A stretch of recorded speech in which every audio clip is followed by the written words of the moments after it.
What's going on, you guys? We got the 2019 Maserati Ghibli, and take a listen to this.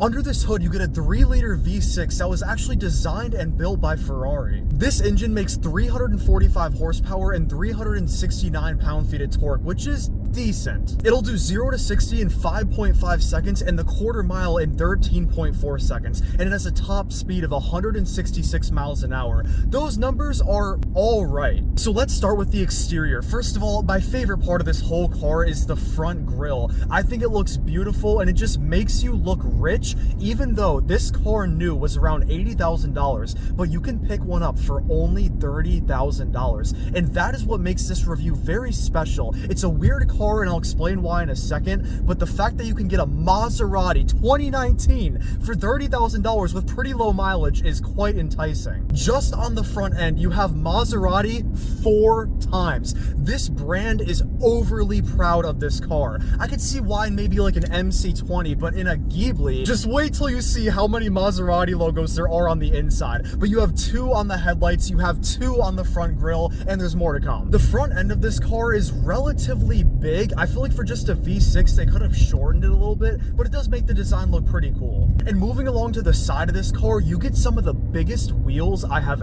ever seen on any car proportional to the size of the car. Look at that. Just for comparison, here's my hand next to that wheel. I have never seen such abnormally big wheels on a relatively small car. And with those big wheels, you get some of the tiniest brakes I have ever seen. When I first stepped into this car, I was actually kind of scared of pushing it because I did not trust the braking power. You get 4 piston brakes in the front and 1 piston brakes in the back. But this car can stop all right. I haven't absolutely like floored it on corners and pushed it, but just for the time I've had it, it's felt all right. As for tire sizes, you get 245s in the front and 305s in the back.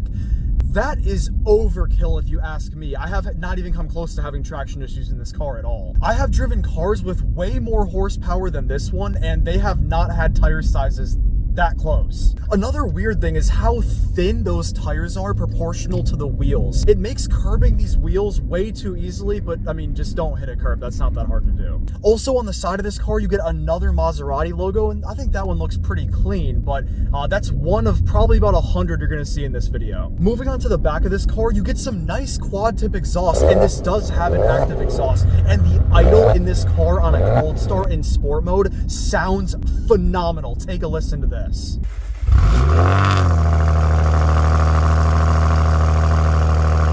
I will admit, this V6 is one of the best sounding V6 that I've heard, but it's not all that great when you're just accelerating. It has a nice pop.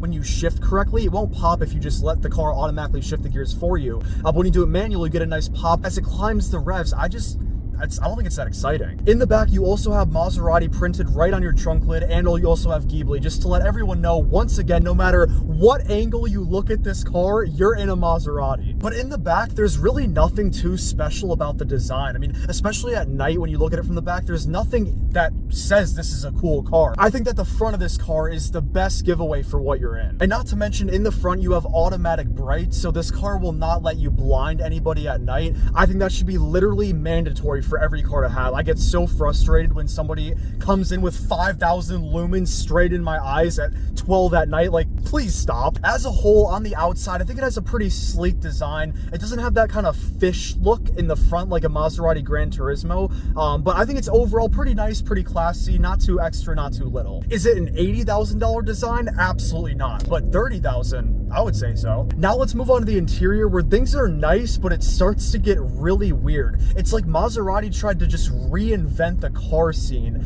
and they did a strange job at doing so. So first of all, when you open the door, you get Maserati right on the door sill. Most cars do have that nowadays, and the door panel looks very nice and classy. I do like that a lot. And when you take a seat in the driver's seat, I love the presentation, the steering wheel, the gauge cluster setup. Honestly, driving this car, when I first got in it, I just felt like a king. It makes you feel like a king. And by the way, in plain view from the driver's seat, there are 3 more Maserati logos. 1 in the middle of your steering wheel and 1 in each gauge cluster, the speedometer and the RPM gauge. And speaking of the gauge cluster, the speedometer in here is so weird. why does it go in odd numbers starting at 50? 40, 50, 70, 90, 110. I've never seen a car do that, and it just makes me feel uncomfortable. That's another thing you would not see in any car, but it's like Maserati just tried to reinvent that to make it the new thing. But it's never going to be the new thing. And right in the center of the dash, you get a nice Maserati clock, and I love cars that have that. It's like your own personal Rolex, and it's just, that's a car, if it has that, you know you're getting in something classy. And of course, another Maserati logo on that clock. This car does also have a nicely sized infotainment system, but there is another really strange thing. Instead of just having an easy to access button like every other car has for heated and cooled seats, you have to go in the screen and find the button to press that heats and cools their passenger seat and your driver's seat. Why? When I first got in here, I thought it didn't have those because every other car has it on the center console. And the shifter in this car is very, very nice looking. Again, everything in here just makes you feel like a king. It's a weird feeling that you get. But it's, again, so strange. To use this thing, it's different if you want to put it in drive, neutral. For reverse, you have to press a button, but for drive and neutral, you don't. To press park, you don't move it. You press the P button on the top of the shifter. It's like, what is going on here? It's so annoying when cars try to just make it more complex to feel special. I just want it to be easy. And you guessed it, another Maserati logo on that shifter. Now in the center console, you have 5 buttons. Kind of.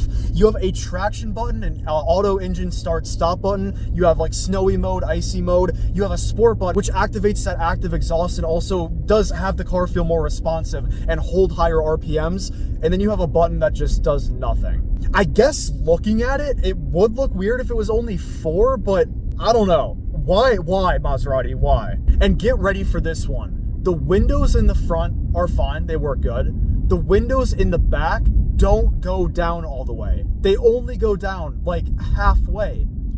Why? The obvious answer as to why is because the design does not allow it to do so, but then why design a car in a way where you can't put the windows all the way down? That doesn't make any sense. Also in the center console, you have 2 cup holders and they do light up at night. This car is very satisfying to drive at night, not gonna lie about that. And you also get 2 places for storage, but they're both so strange. The one that's closest to you opens up and just has this weird design. What are you gonna use that for? And then the storage compartment behind it is actually very big. That is nice. But then it has 2 cup holders in it. I don't think I've ever seen a car that has 2 cup holders inside of a compartment like that. But that's nothing to complain about. If anything, it's more cup holders if you need them, so that's fine. Another really weird thing in this car is the volume. I could not find the volume anywhere. I don't like to Google things or watch YouTube. I like to just explore these by myself, and I was randomly just playing around. The volume turned out to be a knob on top of a knob. It's unmarked too, so you kind of just have to guess. And the knob underneath that is for controlling the infotainment system if you just don't want to use the touchscreen. And the infotainment system really doesn't have anything special in it. It's just kind of your basic car controls, navigation, Bluetooth. Again, it has that heated and ventilated seats, which should not be in there. But that's really the only special thing in that infotainment system. And this is a 4-door car, which is actually very, very nice. And when you open up the rear doors, you have that same very beautiful presentation style that's kept in the front. You, again, of course, 2 more Maserati logos on both of the back seats on the headrest.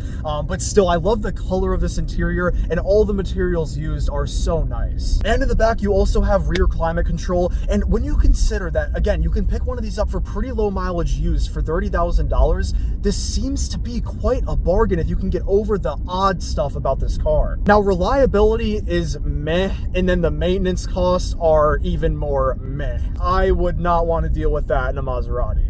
All right, guys, this is going to be an interesting one, but let's take 30 seconds and see how this car can perform on the corners.